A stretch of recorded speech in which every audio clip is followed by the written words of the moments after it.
Olá, seja bem-vinda, seja bem-vindo ao Mente Aberta Audiobooks. Na nossa leitura inclusiva de hoje, leremos o capítulo 3 da parte 2 do livro Povo Brasileiro, A Formação e o Sentido do Brasil, do Darcy Ribeiro. Mas antes de começarmos, peço que se inscreva no nosso canal e ative o sininho para receber nossas notificações. Vamos a isso! 3. Bagos e ventres. Desindianização. Não contando com séries estatísticas confiáveis para o passado, se não as temos nem no presente, faremos uso aqui vastamente do que eu chamo demografia hipotética. Vale dizer, séries históricas compostas com base nos poucos dados concretos e completadas com o que parece verossímil. É de todo provável que alcançasse ou pouco excedesse a 5 milhões o total da população indígena brasileira quando da invasão. Seria, em todo caso, muito maior do que supõem as avaliações correntes, conforme demonstram estudos de demografia histórica. Borá, 1962, 1964, Dobbs e Thompson, 1966. Baseados em análises da documentação disponível, realizadas à luz de novos critérios, esses estudos multiplicaram os antigos cálculos da população indígena original das Américas.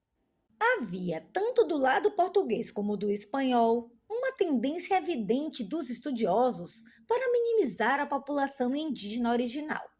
Seja por crer que houvesse exagero nas fontes primárias dos cronistas, que efetivamente viram os índios com seus próprios olhos, o que era um absurdo, seja pela tendência prevalente por muito tempo e ainda hoje perceptível de dignificar o papel dos conquistadores e colonizadores, ocultando o peso do seu impacto genocida sobre as populações americanas, o que é mais absurdo ainda. Não existem ainda estudos elaborados à luz dessa nova perspectiva para reavaliar a população indígena original do território brasileiro, paraguaio e do Rio da Prata. Mas ela seria certamente superior aos cálculos indiretos, aparentemente mais bem fundamentados, como o de Julian Stewart, 1949-666, que a estimou em 1 milhão e pouco. Lugon, 1968, que elevou este número a 3 milhões, e Hamlin, 1978, 487, 501, que o reduziu a 2,4 milhões. O número de referência que utilizamos para toda a área, 5 milhões, deverá, por conseguinte, ser visto com reserva até que contemos com estudos diretos sobre o tema, com base na documentação disponível, de acordo com a nova metodologia da demografia histórica. Trata-se, sem dúvida, de um número elevado, mesmo em comparação com a população portuguesa de 1.500, que pouco excedia a 1 milhão de habitantes. Entretanto, nossa avaliação da população indígena original do Brasil não deve ser exagerada, porque ela é coerente com as fontes primárias e, na hora de fixá-la, levamos em conta as taxas da depopulação tribal que se segue ao primeiro século de contato. Com efeito, os numerosos casos concretos que conhecemos diretamente de depopulação resultante dos primeiros contatos, Ribeiro 1970-261, confirmam as taxas dos estudos demográficos referidos, que é da ordem de 25 por 1. Esse cálculo se baseia fundamentalmente no desmoronamento da população mexicana logo após a conquista, que caiu de 25,3 milhões para 1 milhão entre 1519 e 1605. Cook e Borá, 1957. Isso significa que os 100 mil indígenas brasileiros que alcançaram a primeira metade do presente século seriam originalmente ao menos 2,5 milhões. Como, entretanto, consideramos, por um lado, uma área que inclui os territórios do Paraguai e do Uruguai, muito populosos, e, por outro lado, um período de 4 séculos, no curso do qual foram extintos muitos grupos indígenas, é de se supor que a população indígena original tenha sido de fato muito maior, provavelmente o dobro, o que nos leva à cifra com que trabalhamos. Seguindo esse raciocínio, supomos que aqueles 5 milhões de indígenas de 1500 se teriam reduzido a 4 milhões um século depois, com a dizimação pelas epidemias das populações do litoral atlântico, que sofreram o primeiro impacto da civilização pela contaminação das tribos do interior com as pestes trazidas pelo europeu e pela guerra. No segundo século, de 1600 a 1700, prossegue a depopulação provocada pelas epidemias e pelo desgaste no trabalho escravo, bem como o extermínio na guerra, reduzindo-se a população indígena de 4 para 2 milhões. Assim foi, então, o desgaste das tribos isoladas que viviam nas áreas de colonização recente e, sobretudo, na região sul, onde os mamelucos paulistas liquidaram as enormes concentrações de índios guarani das missões jesuíticas. É provável que naquele século se tenham escravizado mais de 300 mil índios levados para São Paulo e vendidos na Bahia e em Pernambuco. Simonsen, 1937.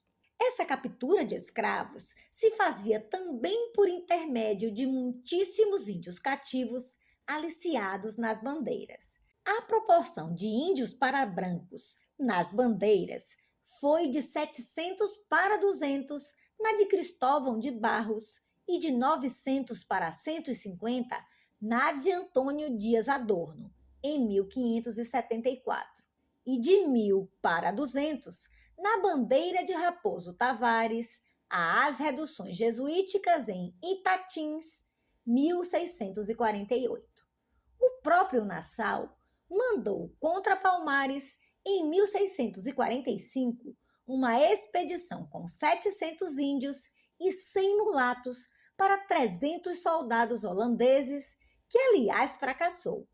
Os Palmares foram destruídos meio século depois por homens de Jorge Velho, que seguiu do Piauí para combater primeiro os índios Janduí, 1688, e depois Palmares, 1694, com uma tropa de 1.300 índios para 150 brancos. Foi também de índios o grosso das forças com que os portugueses lutaram contra os franceses na Guanabara e, mais tarde, no Maranhão, assim como contra os holandeses na Paraíba.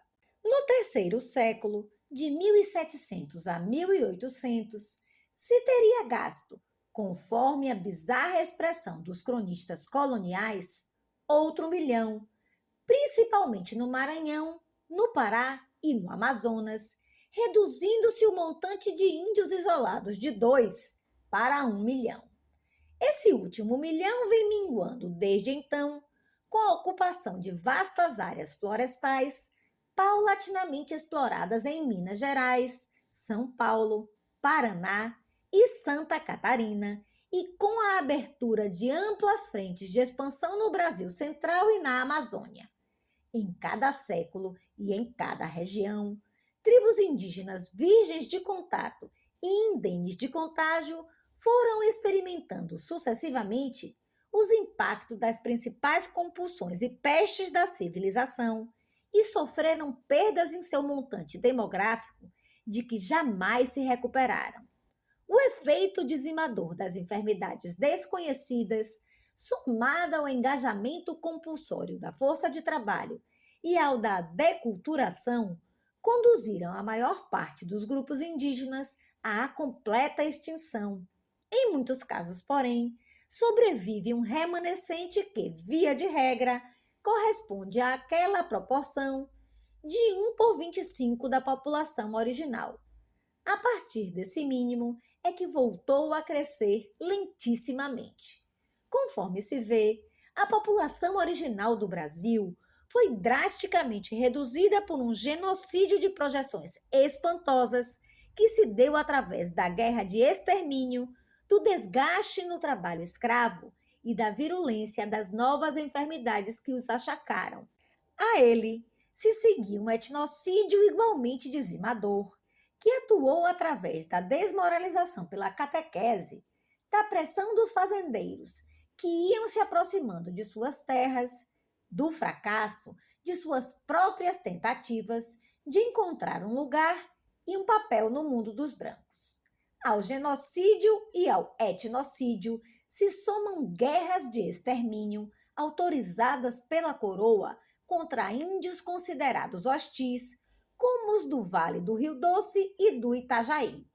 Desalojaram e destruíram grande número deles. Apesar de tudo, espantosamente, sobreviveram algumas tribos indígenas ilhadas na massa crescente da população rural brasileira. Esses são os indígenas que se integram à sociedade nacional como parcela remanescente da população original. Já assinalamos que essa integração não corresponde a uma assimilação que os converta em membros indiferenciados da etnia brasileira. Significa tão somente a fixação de um modus vivendi precaríssimo, através do qual transitam da condição de índios específicos com sua raça e cultura peculiares a de índios genéricos. Esses, ainda que crescentemente mestiçados e aculturados, permanecem sempre indígenas na qualidade de alternos dos brasileiros, porque se veem e se sofrem como índios, e assim também são vistos e tratados pela gente com que estão em contato. Existe uma copiosíssima documentação, que vem do primeiro século, sobre esses índios genéricos concentrados em suas aldeias, algumas autônomas, outras administradas por missões religiosas ou por serviços oficiais de proteção. Neles sobrevivem por décadas ou por séculos, sempre inassimilados, os remanescentes da hecatombe que sofreram com o impacto da civilização. Sempre irredutivelmente indígenas frente aos brasileiros. Não encontra nenhuma base nos fatos, como se vê, a ideia de que os índios, através de processos de aculturação, amadureceram para a civilização. A historieta clássica, tão querida dos historiadores, segundo a qual os índios foram amadurecendo para a civilização, de forma que cada aldeia foi se convertendo em vila, é absolutamente inautêntica. O estudo que realizamos para a Unesco, esperançosos de apresentar o Brasil como um país por excelência assimilacionista, demonstrou precisamente o contrário. O índio é irredutível em sua identificação étnica, tal como ocorre com o cigano ou com o judeu. Mas perseguição só os afunda mais convictamente dentro de si mesmos. Tal não conseguem os serviços oficiais de proteção, geralmente entregues a missionários, e também não conseguem esses últimos. Povos há, como os Bororó, por exemplo, com mais de século e meio de vida catequética, que permanecem Bororó, pouco alterados pela ação missionária, ou os Guarani, com mais de 4 séculos de contato e dominação. Algum êxito alcançam missões muito atrasadas, como os salesianos do Rio Negro, que, empenhados em ocidentalizar e catequizar os índios daquela área, juntaram as crianças de tribos diferentes nas mesmas escolas, preenchendo assim a condição essencial para desindianizar os índios, que é a ruptura das relações da velha transmissão de pais a filhos. O que alcançaram não foram italianinhos, mas moças e rapazes marginalizados que não sabiam ser índios nem civilizados e lá vivem em vil tristeza. A incorporação de indígenas à população brasileira só se fez no plano biológico e mediante o processo, tantas vezes referido, de gestação dos mamelucos, filhos do dominador com mulheres desgarradas de sua tribo, que se identificavam com o pai e se somavam ao grupo paterno. Por essa via, através dos séculos, a mulher indígena veio plasmando o povo brasileiro em seu papel de principal geratriz étnica. Numa sociedade com carência, principalmente de mulheres, os índios e negros aliciados como escravos raramente conseguem uma companheira. Saint-Hilaire, falando da região do Rio Grande do Sul, observa que os índios escravizados se inutilizavam para o povoamento do solo, visto como longe de suas terras não encontram mulheres com quem pudessem casar. Saint-Hilaire, 1939. Na primeira década deste século, a situação indígena brasileira era altamente conflitiva. Missionários se apropriavam das terras dos índios que catequizavam e as estavam loteando com grande revolta dos índios. Vastas áreas entregues à colonização estrangeira, principalmente alemã, viviam convulsionadas por bugreiros, pagos pelos colonos para limpar suas terras do incômodo invasor. O próprio diretor do Museu Paulista e eminente cientista pediu ao governo que optasse entre a selvageria e a civilização. Se seu propósito era civilizar o país, cumpria abrir guerras de extermínio com tropas oficiais para resolver o problema. Nessa situação é que se levanta o principal dos humanistas brasileiros, Cândido Rondon. Tendo muito mais experiência de trato com os índios, porque havia estendido milhares de quilômetros de linhas telegráficas em território indígena, sem entrar em conflito com eles, Rondon exigia do país respeito à sua população original. Seu apelo foi atendido não só pelo governo, mas por dezenas de oficiais das Forças Armadas e profissionais de toda a sorte, que decidiram dedicar suas vidas à salvação dos povos indígenas. Fundado nos princípios do positivismo de Augusto Comte, mas superando-os largamente, Rondon e seus companheiros estabeleceram um corpo de diretrizes que por décadas orientaram uma política indigenista oficial. Eles afirmavam que o objetivo não podia ser exterminar ou transformar o indígena, mas fazer dele um índio melhor, dando-lhe acesso a ferramentas e à orientação adequada. O que cumpria fazer, em essência, era assegurar aquele mínimo indispensável a cada povo indígena, que é o direito de ser índio, mediante a garantia de um território onde possam viver sossegados, a salvo de ataques, e reconstituir sua vida e seus costumes. A necessidade de abrir novas frentes de colonização tinha que ser precedida de um cuidadoso trabalho junto aos índios. A inovação principal de Rondon foi, porém, o estabelecimento pioneiro do princípio, só hoje reconhecido internacionalmente, do direito à diferença. Em lugar da fofa proclamação da igualdade de todos os cidadãos, os rondonianos diziam que, não sendo iguais, essa igualdade só servia para entregar os índios a seus perseguidores. O que cumpria era fixar as normas de um direito compensatório, pelo qual os índios tinham os mesmos direitos que os brasileiros, de ser eleitor, de fazer serviço militar, por exemplo. Mas esses direitos não lhes podiam ser cobrados como deveres. Kurt Nimue-Ndaju, um dos maiores etnólogos e conhecedores dos índios do Brasil, traça o perfil do índio civilizado. Mais do que em qualquer outra parte do Brasil por mim conhecida, achei no Içana e Uaupés as relações entre índios e civilizados. Os brancos, como ali se diz, irremediavelmente estragadas. Um abismo se abriu entre os dois elementos, à primeira vista apenas perceptível, encoberto pelo véu de um modus vivendi arranjado pelas duas partes, mas mostrando-se logo em toda a sua profundidade intransponível. assim que se trata de conquistar a confiança dos índios e de penetrar no íntimo da psique deles.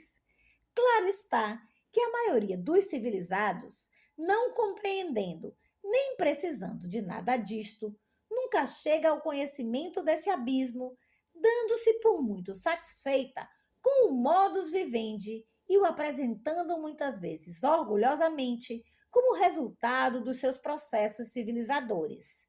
Viagem ao Rio Negro, relatório apresentado à Inspetoria do Amazonas do Serviço de Proteção aos Índios, datado de setembro de 1927, em Nimoendaju, 1950, 173. Nos idos de 1954, trabalhando na Organização Internacional do Trabalho, OIT, para estabelecer o direito dos povos indígenas, o pensamento rondoniano ali apresentado impressionou tanto a dois intelectuais indianos que eles pediram intérprete e almoçaram comigo, querendo notícias desse grande brasileiro que desconheciam.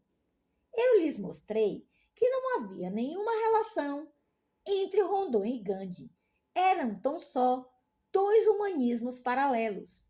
É curioso recordar que eles quiseram saber se eu era um juramentado. A custo entendi sua pergunta quando disseram que eles próprios eram juramentados da causa dos povos minoritários e oprimidos da Índia. Ou seja, prometeram que nos 10 anos posteriores à sua formatura universitária só dedicariam seu pensamento e suas mãos a essa causa. O incremento prodigioso. As grandes façanhas históricas brasileiras foram a conquista de um território continental e a construção de uma população que ultrapassa os 150 milhões. Nenhum desses feitos foi gratuito. Portugal, que viveu 1000 anos na obsessão de fronteira, temeroso de ser engolido pela Espanha, aqui, desde a primeira hora, tratou de marcar e alargar as bases de suas posses territoriais. Plantou fortalezas a 1000 léguas de qualquer outro provedor.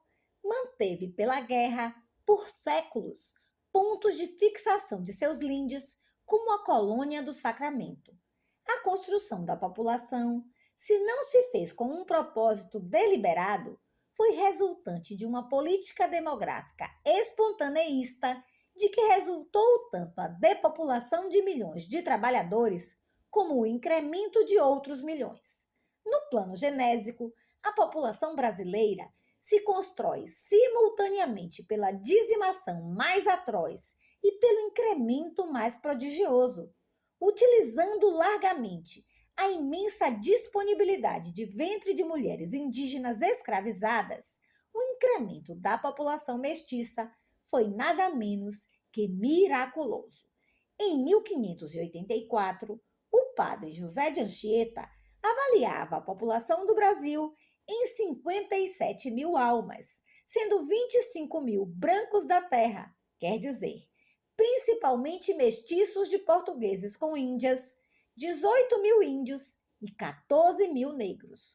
O número seria muito maior se a avaliação se referisse à área ocupada hoje pelo Brasil e, sobretudo, se incluísse os índios que, embora vivendo autonomamente, já estavam em interação permanente com a sociedade nascente, avaliáveis em pelo menos 200 mil. Anchieta, porém, só se referia à população incorporada ao empreendimento colonial, que ocuparia naquela época não mais de 15 mil quilômetros quadrados. Essa população estava assentada fundamentalmente no Nordeste, ocupada na economia açucareira em embrião e na exploração do pau de tinta. Haveria, então, 14 vilas, sendo as principais delas Olinda, com 700 habitantes, a Bahia e o Rio de Janeiro, com 500, e as restantes com uma média de 400, o que representava um importante componente urbano articulador do empreendimento colonial. Com base na avaliação de Anchieta e em dados de outros cronistas contemporâneos, se pode admitir que, em 1600, a população neobrasileira fosse de 200 mil habitantes. Capistrano de Abreu, 1929, 123. Isto é, a população diretamente incorporada ao empreendimento colonial, somada aos grupos indígenas que estavam em interação direta e pacífica com os colonizadores e que representariam 120 mil. Quanto aos contingentes não indígenas, teriam atingido cerca de 50 mil os brancos por definição, quase todos mestiçados, e 30 mil os negros escravos. O contingente urbano chegaria de 6 a 8 mil habitantes pelo crescimento das vilas registrados por Anchieta, assim como a criação de novos núcleos que estruturariam a ocupação de uma área de 30 mil quilômetros quadrados. Celso Furtado, 1959, calcula que funcionariam então 120 engenhos de açúcar e que o rebanho bovino atingiria já 680 mil cabeças. A produção anual de açúcar teria alcançado 2 milhões de arrobas, cujo valor seria de 2,5 milhões de libras esterlinas daquele tempo. Como ele assinala, uma renda tão extraordinariamente alta fazia do empreendimento colonial português a empresa mais próspera da época e, por isso mesmo, a mais cobiçada por holandeses e franceses, que passariam desde então a disputar sua posse. O balanço demográfico desse primeiro século de ocupação nos dá, como principal resultado, a dizimação de 1 milhão de índios mortos principalmente pelas epidemias que graçavam na costa, atingindo logo o interior, no cativeiro das missões e nas guerras. Simultaneamente, o índio e suas crias mestiças crescem como uma virulência. Em 1700, a população neobrasileira teria atingido uns 500 mil habitantes, dos quais 200 mil representados por indígenas integrados ao sistema colonial, e havia dobrado sua área de ocupação. Os negros seriam, talvez, 150 mil, concentrados principalmente nos engenhos de açúcar, mas também nas zonas recentemente abertas à mineração. Uma parcela deles se refugiava em quilombos para além das fronteiras da civilização. Mas Palmares, o principal núcleo, que chegara a reunir 30 mil negros, acabava de ser destruído. A população branca, que seria de 150 mil habitantes, formada majoritariamente por mestiços de pais europeus e mães indígenas, falava principalmente o Nengatu como língua materna. Contrasta cruelmente com essa parcela de brasilíndios um número ponderável de mulatos originados por diversos cruzamentos. O banda forra, branco com negro, o salto atrás, mameluco com negro, o terceirão, recruzado do branco com o mulato, que, sendo muitos aculturados e falando português, ajudariam daí em diante o colonizador a impor-se culturalmente aos mamelucos. A economia estava concentrada fundamentalmente na produção açucareira, que liderava as exportações, na criação de gado, que teria alcançado um rebanho de 1,5 milhão de cabeças e assumiria certa importância como fonte de exportação de couros, nas lavouras de tabaco, que também se converteriam em um importante artigo de exportação, principalmente para custear a importação de escravos africanos. A produção de ouro dos veios recém-descobertos surgia com extraordinário vigor e estava destinada a constituir-se nas décadas seguintes no setor mais dinâmico da economia. Como tal, atrairia para as zonas auríferas do centro do país grandes contingentes populacionais de brancos vindos do reino e das áreas de antiga ocupação, e, sobretudo, de negros transladados dos engenhos ou diretamente importados da África. Com efeito, a mineração de ouro, 1780, e depois a de diamante, 1740 a 1828, vieram alterar substancialmente o aspecto rural e desarticulado dos primeiros núcleos coloniais. Sua primeira consequência foi atrair rapidamente uma nova população, mais de 300 mil pessoas, nos 60 primeiros anos, para uma área do interior anteriormente inexplorada, incorporando os territórios de Minas Gerais, Goiás e Mato Grosso à vida e à economia da colônia. Para avaliar a importância da atividade mineradora, é suficiente considerar que teria produzido em ouro cerca de 1.000 toneladas e em diamante 3 milhões de quilates, cujo valor total corresponde a 200 milhões de libras esterlinas, o equivalente a mais da metade das exportações de metais preciosos das Américas. A região aurífera foi objeto da maior disputa que se deu no Brasil. De um lado, os paulistas, que haviam feito a descoberta e reivindicavam o privilégio de sua exploração.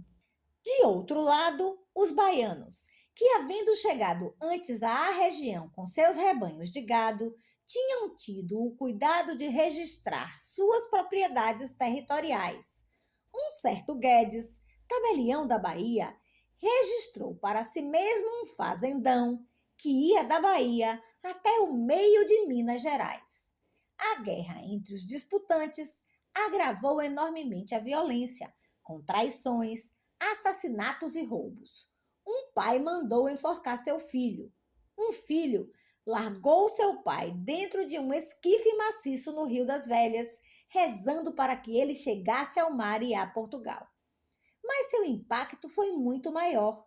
O Rio de Janeiro nasce e cresce como Porto das Minas. O Rio Grande do Sul e até a Argentina, provedores de mulas, se atam a Minas, bem como o patronato e boa parte da escravaria do Nordeste. Tudo isso fez de Minas o nó que atou o Brasil e fez dele uma coisa só. As terras eram tão ricas em ouro e tamanho era a sofreguidão por alcançá-lo, que os senhores venderam seus escravos a si mesmos, quando esses, além da produção ordinária, produziam excedentes. Assim é que surgiram alguns bizarros nababos negros. Espantosa também foi a fome de gente que comprava uma galinha por seu peso em ouro. Décadas de política habilidosa de delações e subornos tranquilizaram afinal a área, aquietando o gentio mineiro. Não antes que quase tudo se perdesse para Portugal, num complô entre os mineiros e o governo norte-americano, regido pelo mais inverossímeis subversivos poetas, magistrados, militares, curas, etc. O complô acabou sendo abafado, enforcando e esquartejando o herói maior para escarmentar o povo e deixando os outros conspiradores apodrecerem exilados na África. Ali, em Ouro Preto e arredores, quando o ouro já não era tanto, se viu florescer a mais alta expressão da civilização brasileira, com figuras extraordinárias de artistas como Aleijadinho, de poetas como Gonzaga e Cláudio Manuel da Costa. Releve, mas não resisto à tentação de dar à sua leitura o capítulo Cal de meu romance da mineridade, Migo. Vendo estas minas tão mofinas, quem diria, destinado, que escarmentado, somos o povo destinado? Somos o tíbio povo dos heróis assinalados. Eles aí estão, há séculos, a nos cobrar amor à liberdade. Felipe grita, Joaquim José responde, libertas quais será temem? Liberdade, aqui e agora, já. A Felipe, esquartejado, como é que o acabaram? Os cavalos mais fortes dos Brasis lá estavam, mordendo os freios, escumando, escoceando na praça empedrada. Eram 4. Um cavalo foi atrelado no seu braço esquerdo. Outro cavalo, na perna direita, o terceiro cavalo no braço direito, o último cavalo na perna esquerda. Cada cavalo montado por um tropeiro encouraçado. Açoitados, esporeados, os 4 cavalos dispararam, cada qual para seu lado. Mas lá ficaram parados, tirando faíscas com as ferraduras no pedral, atados que estavam na carne rija de Filipe, chicoteados, esporeados de sangrar. Afinal, com Filipe estraçalhado, partiu libertado o cavalo do braço direito, levando com o braço um pedaço do peito. Rápidos, instantâneos, os outros 3 cavalos dispararam, despedaçando Filipe, cada qual com seu pedaço. O que fizeram quando os cavalos suados já longe pararam, cumprida a ordem hedionda? Lá se foram, arrastando seus quartos pelas estradas para o monturo de um antigo cascalhau. Lá no buraco preto, já pelo meio de cal, jogaram o que restava das carnes e ossos do herói e mais cal lançaram por cima. Filipe ferveu nas carnes parcas sua morte derradeira. Para todo o sempre mataram Filipe. Mataram tão matado que para todo o sempre será ele lembrado. Meio século correu com o povo agachado até chegar a hora e a vez de outro assinalado. O destino caiu, coroou desta vez a cabeça de Joaquim José, condenado pela rainha louca a morrer morte natural na forca, ser esquartejado e exposto para escarmento do povo. Despedaçado, lá ficaram suas partes apodrecendo, até que o tempo as consuma como queria Dona Maria. Os 4 quartos plantados fedendo na estrada real, a cabeça com a cabeleira e a barba, bastas alçadas num poste alto em ouro preto, guardada por famintos urubus, asas de ferro, bicos agudos, tenazes. Estes foram só ele e seus coveiros. Acabado assim, tão acabado, sem ao menos a caridade de Calvirgem, Tiradentes não se acabou nem se acaba, prossegue em nós latejando. Pelos séculos continuará clamando na carne dos netos de nossos netos, cobrando de cada qual sua dignidade, seu amor à liberdade. As barbas, as barbas, as barbas, aqui permanecerão, à espera doutra cara e doutra vergonha. Estes são nossos heróis assinalados, símbolos de uma grandeza recôndita que havia. Ainda há, eu quero crer, mais rara que os outros para garimpar. Maior que eles 2, porém, é a multidão que vou chamar. Veja, venham, eu convoco, venham todos. Venham aqui dizer da dor dos nervos dilacerados, do cansaço dos músculos esgotados. Venham todos com suas tristes caras, com suas murchas ilusões. Venham vestidos ou nus, tal como foram enterrados, se foram. Venham morrer aqui de novo suas miúdas mortes inglórias. Venha primeiro você, você mineiro anônimo que furtou o crânio de Tiradentes, rezou por sua alma e o sepultou. Mas venham todos, você os vê? Foram milhões de almas vestidas de corpos mortais, doídos, os que aqui nessas minas se gastaram. Olhe de novo para eles, olhe bem, veja só. No princípio, eram principalmente índios nativos e uns poucos brancarrões importados. Depois, principalmente negros, vindos de longe, africanos. Mas logo, veja só, eram já multidões de mestiços, crioulos daqui mesmo. Esses milhões de gentes tantas são as mulas desta guena de lavar cascalhais. Vê você como eles todos nos olham, olhos baixos, temerosos, perguntando calados. Quem somos nós? Existimos para quê? Por quê? Para nada. Somos o povo dos heróis assinalados, mas somos mesmo o povo dessas multidões medonhas de gentes enganadas e gastadas. O povo escarmentado na carne e na alma. Somos o povo que viu e que vê, o povo que vigia e espera. Minas estelar, páramo, mãe do ferro, mãe do ouro e do azogue, mãe mineral, fulgor sulfurífico, Minas sideral, luz aquina de rocha viva enterrada além mar, Minas antiga, cruel satrápia do fel e da agonia. Sou eu que te peço, põe um final nesta agonia, relampeia, relampeia agora, peça a morte, morra, morra e renasça, rolem pedras saltadas do mar petrificado, rolem, arrombem o subterrâneo paredão de granito que aprisiona o povo e o tempo, escravizando, sangrando, esfomeando, assassinando. Minas árvore alta, Minas de sangue, de lágrima de cólera. Minas, mãe dos homens.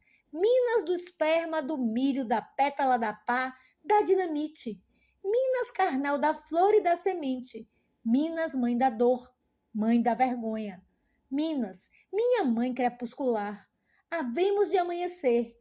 O mundo se tinge com as tintas da antemanhã. Ribeiro, 1988, 376,8. Nossa glória maior como povo é eles terem existido e se expressado de forma tão alta. Eles são nossa glória. Suas obras, na forma de magnífica arquitetura e escultura, de música erudita da mais alta qualidade, de poemas e livros, são nosso orgulho. Essa explosão de prosperidade teria múltiplas consequências, entre outras, a de interiorizar o esforço colonizador que até então, antes das incursões dos bandeirantes, havia se limitado às terras do litoral, contentando-se em arrastar-se ao longo da costa como caranguejos, disse Frei Vicente do Salvador, e, sobretudo, a de começar a articular os núcleos brasileiros dispersos na unificação do território nacional. Até então, o Brasil era um arquipélago de implantes coloniais, ilhados e isolados uns dos outros por distâncias de milhares de quilômetros. Agora se criava uma rede de intercâmbio comercial que teria enorme importância no futuro, porque dava uma base econômica à unidade nacional. Outro efeito do auge aurífero foi reter no interior do país uma massa de recursos que permitiu edificar rapidamente a ampla rede urbana das zonas de mineração, criando cidades prodigiosamente ricas e belas. Nela e nos antigos portos floresce então uma civilização do ouro que se expressa em templos e palácios suntuosos, cuja edificação e decoração ocuparam uma vasta mão de obra especializada de artesãos e de artistas. Os ricos brasileiros se tornaram mais ricos e mais ostentatórios, saindo da rudeza paulistana e da mediocridade pernambucana e baiana dos 2 primeiros séculos. Com o esgotamento das jazidas de ouro, veio a diáspora, aquela civilizadíssima população de negros, mulatos e mestiços, se dispersou pelas sesmarias de Minas, implantando ali modos de viver, de comer, de vestir, de calar, de entristecer-se e até de se suicidar, que são os únicos no Brasil. É a mineiridade. Mais significativa ainda foi a influência da segunda invasão portuguesa.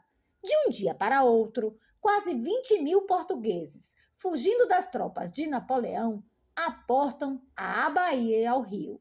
O sábio rei sabia bem que seu reino prestante estava aqui. Assim é que, vendo Portugal invadido por Napoleão, veio ter aqui, tangendo sua mãe louca. Trouxe consigo o melhor da burocracia portuguesa. Foi um imenso empreendimento naval em que milhares de portugueses desembestaram para o Brasil, disputando lugares à tapa nas naus inglesas convocadas para a operação. Sua influência foi prodigiosa. O Brasil, que nunca tivera universidades, recebe de abrupto toda uma classe dirigente competentíssima que naturalmente se faz pagar apropriando-se do melhor que havia no país, mas nos ensina a governar.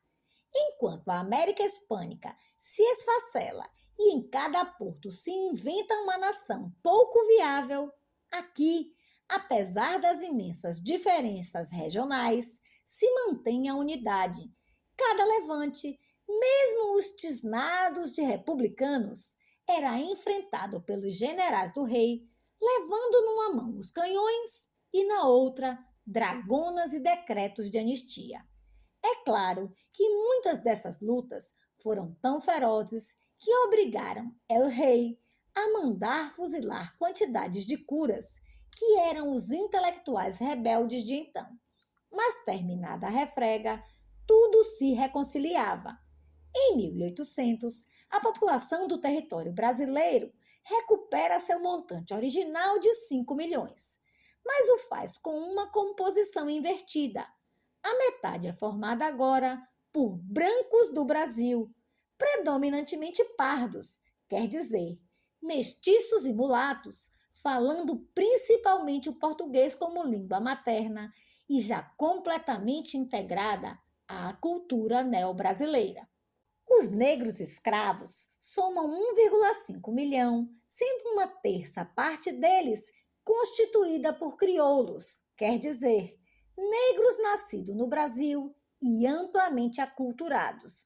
Os remanescentes da população indígena original, que haviam sido subjugados e estavam integrados à população neo-brasileira como força de trabalho escrava, diretamente subjugada ou incorporada ao sistema, através das missões ou das diretorias de índios, somariam 500 mil. Para além das fronteiras da civilização, fugindo ou resistindo à conscrição na força de trabalho e ao avassalamento, viveriam mais 1 milhão de índios arredios e hostis, concentrando-se principalmente na Amazônia, mas disseminados por todo o país, onde quer que uma zona de matas indevassadas lhes proporcionasse refúgio. O ano de 1800 representou uma virada na história brasileira. A economia exportadora atravessava um período de declínio, o que constituía certamente um desafago para a população. Com efeito, reduzido o ritmo da produção açucareira e superada a época de prosperidade das explorações de ouro e diamantes, que ocupavam os principais contingentes de trabalhadores negros e brancos, estes se dispersaram em busca de formas autárquicas de sobrevivência. A produção açucareira, que se debatia na crise desencadeada com a expansão dos novos centros produtores das Antilhas, passou a contribuir com metade do valor da exportação, que também havia diminuído bastante. A pecuária se estendeu prodigiosamente pelos sertões interiores e pelas pastagens sulinas. O setor mais dinâmico era, então, o cultivo de arroz e depois de algodão do Maranhão, cujo principal comprador eram as manufaturas inglesas em conflito com os produtores norte-americanos. O resultado fundamental dos 3 séculos de colonização e dos sucessivos projetos de viabilização econômica do Brasil foi a constituição dessa população de 5 milhões de habitantes, uma das mais numerosas das Américas de então. Com a simultânea deculturação e transfiguração étnica das suas diversas matrizes constitutivas. Até 1850, só o México, 7,7 milhões, tinha maior população que o Brasil, 7,2 milhões. O produto real do processo de colonização já era, naquela altura, a formação do povo brasileiro e sua incorporação a uma nacionalidade étnica e economicamente integrada. Esse último resultado parece haver sido alcançado umas décadas antes, quando quase todos os núcleos brasileiros já se integravam em uma rede comercial interna e esta passara a ser mais importante que o mercado externo. Os reveses experimentados pelas diversas economias regionais de exportação e a consequente queda do poderio do empresariado latifundiário e monocultor, pareceram abrir aos brasileiros, naquele momento, a oportunidade de se estruturarem como um povo que existisse para si mesmo. Isso talvez tivesse ocorrido se não surgisse um novo produto de exportação, o café, que viria rearticular toda a força de trabalho para um novo modo de integração no mercado mundial e de reincorporação dos brasileiros na condição de proletariado externo. Bem pode ser, porém, que mesmo sem o auge do café, aquela reversão dos brasileiros sobre si mesmos não se cumprisse. O Brasil, produto da expansão da economia mundial, necessitaria profundas transformações para subsistir fora dela. As decisões indispensáveis para isso, abolição, reforma agrária, industrialização autônoma, excediam a capacidade daquele segmento social existente, uma vez que, para a classe dominante, permanecia sendo lucrativa economicamente a importação de bens manufaturados dos centros europeus e a exportação de produtos tropicais. Acresce ainda que, não existindo então modelos de reconstrução intencional da sociedade, uma reversão puramente autonomista teria resultado, no máximo, em uma autarquia feudal. Como em todos os casos de feudalização, isso representaria uma ruptura do sistema mercantil que tornaria impraticável a escravidão, porque não haveria como adquirir novos escravos e porque os tornariam inúteis em sua função efetiva, que é a de produtores de mercadorias, mas condenaria a sociedade nascente a um retrocesso histórico que a tornaria provavelmente incapaz de defender para si mesma a posse do território que ocupava e de evitar as ameaças de cair sob a regência de outra dominação colonial direta por parte de algumas das novas potências industriais emergentes. Quisesse ou não, o Brasil era um componente marginal e dependente da civilização agrário-mercantil em vias de se industrializar. Dentro de quaisquer desses tipos de civilização, o fracasso de uma linha de produção exportadora só incitava a descobrir outra linha que, substituindo-a, revitalizasse a economia colonial, fortalecendo, em consequência, a dependência externa e a ordenação oligárquica interna. Estoque negro. O branco, colonizador e seus descendentes aumentavam século após século, não pelo ingresso de novos contingentes europeus, mas principalmente pela multiplicação de mestiços e mulatos. Os negros, por sua vez, cresceram passo a passo com os brancos, mas, ao contrário destes, só o fizeram pela introdução anual maciça de enormes contingentes de escravos, destinados tanto a repor os desgastados no trabalho, como a aumentar o estoque disponível para atender a novos projetos produtivos. Reconstituiremos a seguir esse processo biótico de consumação dos negros e de multiplicação discreta de mulatos, que teve lugar simultaneamente com sua deculturação e incorporação na sociedade e na cultura brasileiras. Os primeiros contingentes de negros foram introduzidos no Brasil nos últimos anos da primeira metade do século XVI, talvez em 1538. Eram pouco numerosos, porém, como se deduz pelas dificuldades que têm os historiadores em documentar esses primeiros ingressos.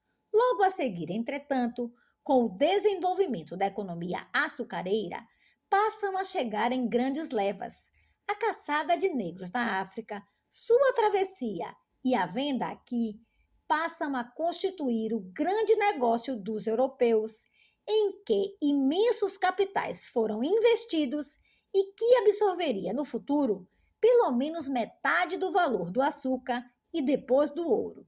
A coroa permitia a cada senhor de engenho importar até 120 peças, mas nunca foi limitado seu direito de comprar negros trazidos aos mercados de escravos. Com base nessa legalidade, os concessionários reais do tráfico negreiro tiveram um dos negócios mais sólidos da colônia, que duraria 3 séculos, permitindo-lhes transladar milhões de africanos ao Brasil e, deste modo, absorver a maior parcela de rendimento das empresas açucareiras, auríferas, de algodão, de tabaco, de cacau e de café, que era o custo da mão de obra escrava. Calcula-se em 160 milhões de libra-ouro o custo pago pela economia brasileira para a aquisição de escravos africanos nos 300 anos de tráfico. O imenso negócio escravista raramente foi objeto de reservas. Ao contrário, se considerava meritório realizar as caçadas humanas, matando os que resistissem, como um modo de livrar o negro do seu atraso e até como um ato pio de aproximá-los dos deuses dos brancos. As primeiras estimativas relativas à quantidade de negros introduzidos no Brasil durante os 3 séculos de tráfico variam muito. Vão desde números exageradamente altos, como 13,5 milhões para Cologeras, 1927, ou 15 milhões para Rocha Pombo, 1905, até cálculos muito exíguos, como 4,6 milhões para Taunay, 1941, e 3,3 milhões para Simons, 1937. Lamentavelmente, não há estudos demográficos criteriosamente elaborados que permitam substituir avaliações tão desencontradas por um cálculo bem fundado.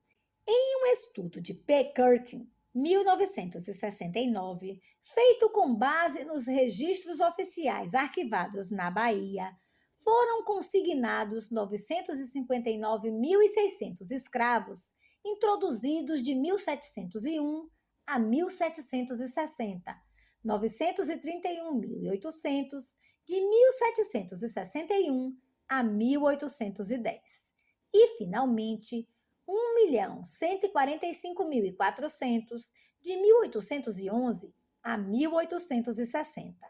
Quer dizer, um total de 3.036.800 que, somado aos 180 mil prováveis ingressos anteriores, nos daria um total de 3.216.800.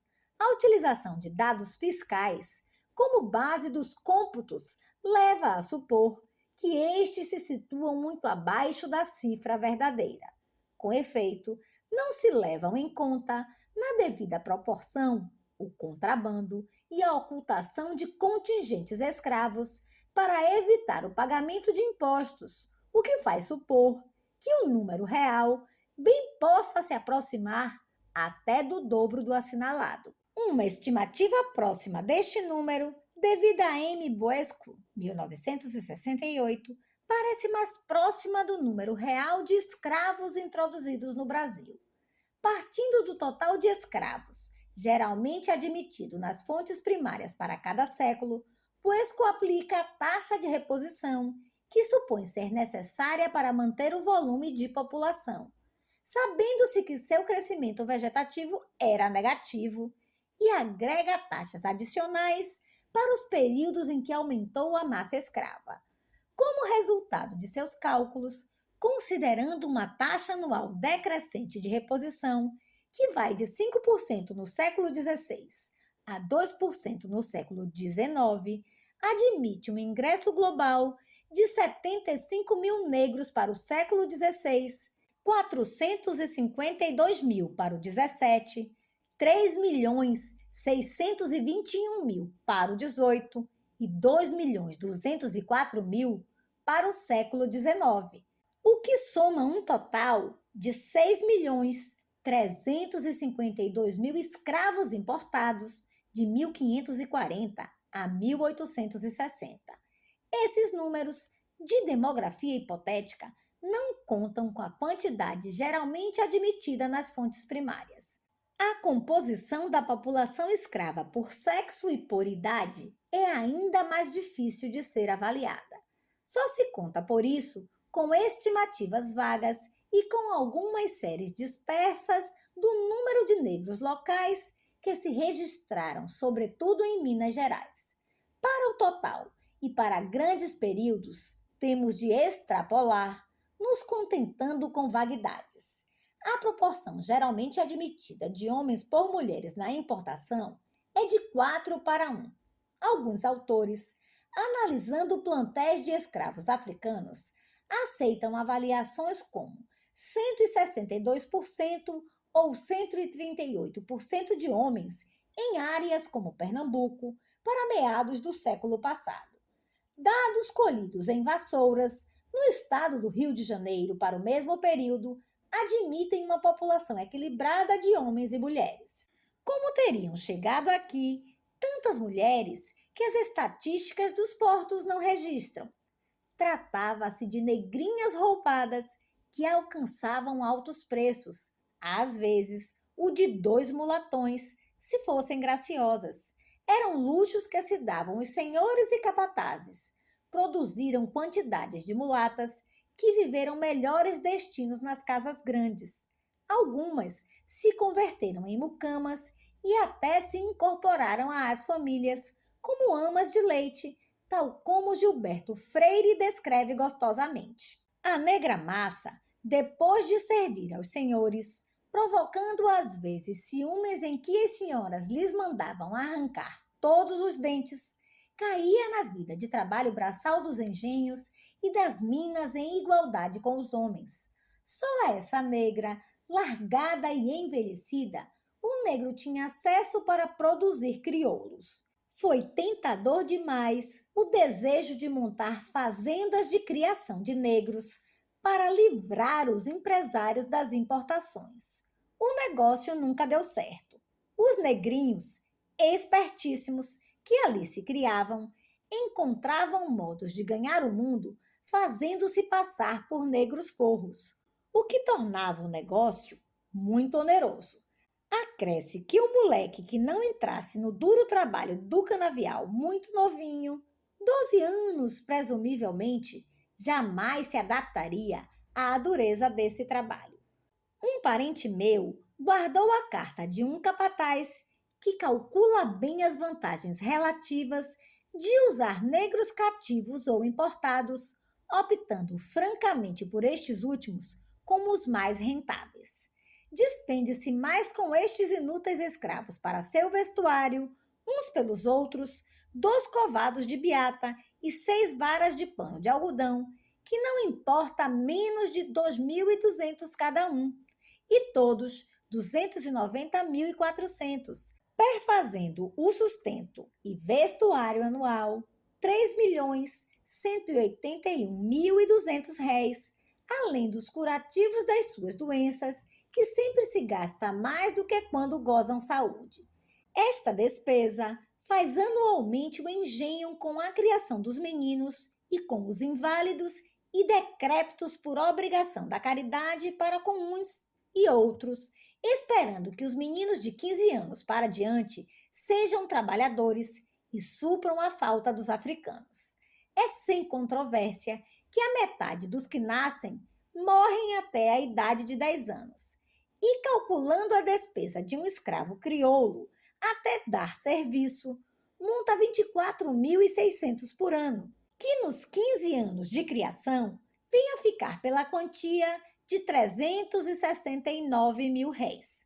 Quando um africano desta mesma idade compra-se por 150.000 réis, e eis aqui o crioulo em mais carestia, excedendo ao africano em 219.000 réis. Outra observação provada pela experiência, que ao duro trabalho dos engenhos resiste mais o escravo africano do que o crioulo, por ser de constituição menos robusta e de 50 anos para diante, não se pode contar em linha de serviços, contando-se, aliás, o africano, até 65, uns mais e outros menos, o que não sucede geralmente com os crioulos, mulatos e mestiços. Tópico de cartas do administrador na Bahia aos senhores da Casa da Ponte em Lisboa. Engenho da Mata, janeiro de 1818.